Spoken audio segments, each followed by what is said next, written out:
Bonjour à tous et bienvenue sur la chaîne de Nanolabo. Donc aujourd'hui je vous présente une vidéo dans un nouveau format. Je vais essayer de filmer comme ça en temps réel, histoire que vous puissiez voir ce que je vois moi. Donc il n'y aurait pas de problème de cadrage, enfin moins de problèmes de cadrage je pense. Et du coup voilà, je me suis fait un petit setup, j'ai essayé de faire un petit retour vidéo pour essayer de vérifier mon cadrage. Donc, petite vidéo sur une restauration d'une Xiaomi M365 Pro pour le coup, qui a eu un petit problème technique avec son ancien propriétaire. Lorsqu'il a changé ses pneus suite à des crevaisons parce qu'il avait mal gonflé ses pneus, il a mal remis les goupilles. Il a mal remis les goupilles de blocage moteur, ce qui fait que le moteur s'est enroulé autour de... à tourner sur lui-même et à abîmer le câble. Donc je sais pas si vous allez voir, j'essaie de vous montrer au mieux. Donc le câble est abîmé, donc il y a court-circuit. Donc là j'ai écarté les câbles pour pas qu'il y ait encore court-circuit, mais court-circuit qui a du coup à griller le contrôleur. Donc on va le vérifier. La trottinette s'allume toujours. On va l'éteindre tout de suite. Mais déjà, quand donc on a un problème de court-circuit. Déjà, je le sais parce que quand je tourne la roue comme ça, en fait, elle force, elle s'auto-freine. Donc ça veut dire qu'il y a un MOSFET qui a grillé, qui a un court-circuit, qui envoie du courant dans le moteur quand on essaye de le tourner. Quand je tourne, j'ai bien l'indication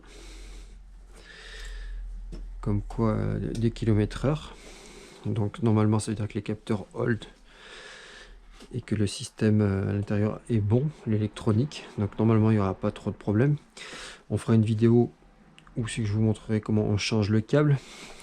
Enfin, je vais pas le changer, je vais le raccourcir, je vais le couper à ce niveau et ressouder dedans. Parce que normalement, on a assez de mou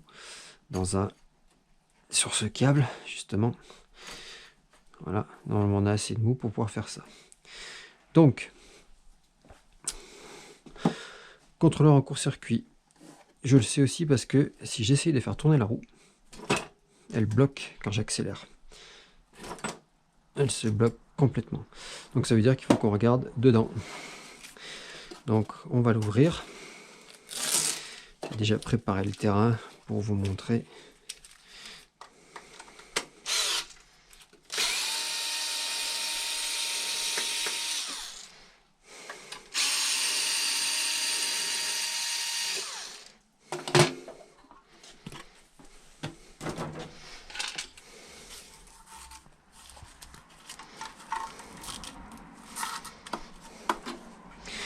Donc voilà, donc comme je vous dis, le moteur quand j'essaie de le faire tourner, regarde, il freine automatiquement. Donc ça veut dire qu'il y a du courant qui va dedans. Donc si, en théorie, si je débranche les phases, une devrait suffire, c'est le cas en court-circuit, on n'a plus ce problème.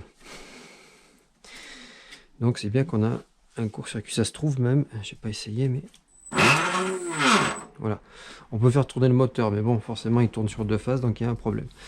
Donc on a un problème sur le contrôleur. Donc on va le vérifier.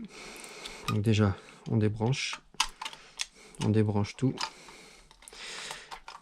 J'avais déjà enlevé le capot parce que le capot est un peu galère à enlever. Donc on débranche tout ce qu'on peut débrancher. On enlève ça, donc c'est cette partie qui est un peu galère à enlever parce que généralement il faut démonter carrément le contrôleur pour le déclipser. Et on se dit que ce contrôleur a un problème. Et effectivement, déjà quand on regarde, on voit, je ne sais pas si vous allez le voir, mais il y a deux pistes de coupé.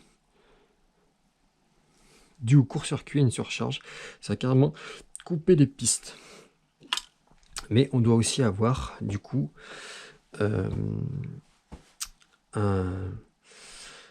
MOSFET qui a grillé. Donc on va contrôler le MOSFET.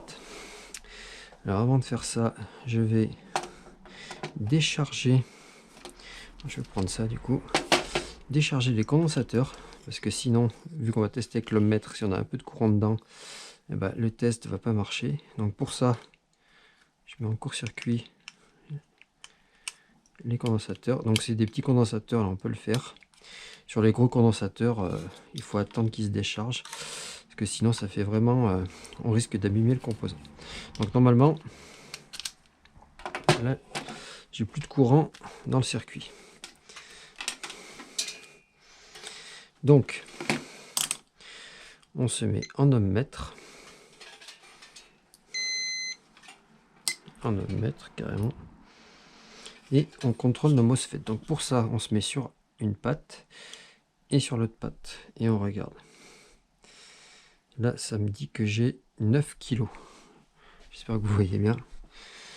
Donc celle-là, cette patte est bonne. 9 kg aussi, c'est bon. Là, j'ai 15 mégas.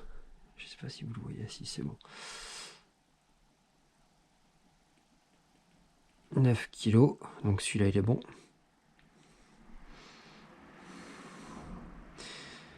« 10 kg. 10 kg. Je vais vous montrer la première patte, la deuxième patte. Donc tout de suite, ça veut dire qu'ils sont bons. 20 kg. 9 kg.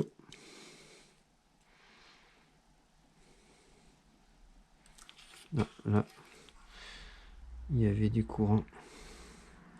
Non, c'est bon.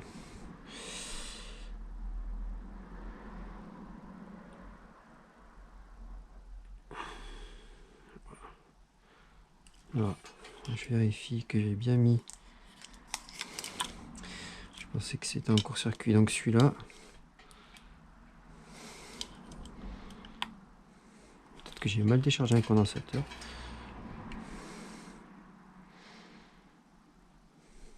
Voilà, 15 kg. 9 kg. Parce que s'il y a du courant dedans, en fait, ça fait bugger mon ohmmètre. Il est protégé, donc ça va, il n'y a pas de souci. Mais ça me le fait bugger.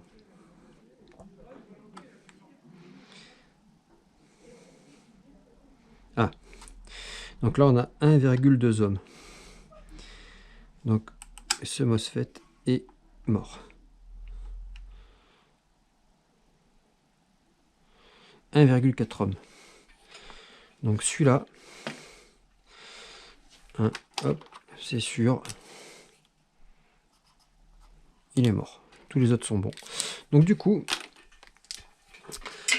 dans la prochaine vidéo, parce que je vais essayer de faire des vidéos format court, hein, moins de 10 minutes ou une dizaine de minutes, parce que je me suis aperçu que sur mes vidéos, généralement les gens regardaient 3 minutes maxi, donc je pense que mes vidéos sont trop longues. Donc je vais faire plusieurs épisodes.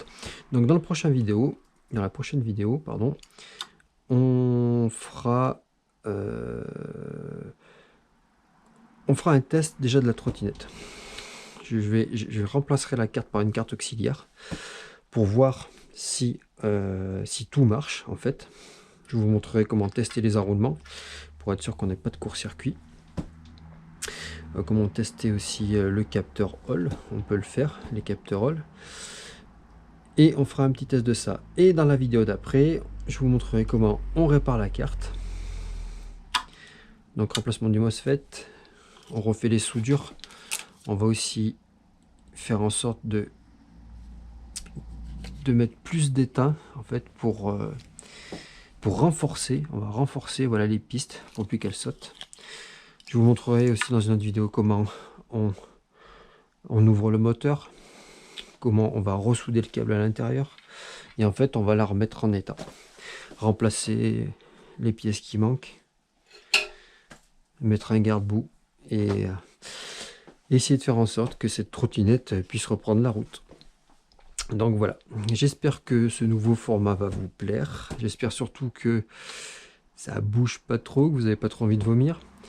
Et puis voilà, si vous aimez cette vidéo, n'oubliez pas de vous abonner, de commenter surtout, c'est important. Ça me permet d'être référencé en fait sur YouTube et de me faire connaître. Et puis voilà, je vous dis à une prochaine sur la chaîne de Nanolabo.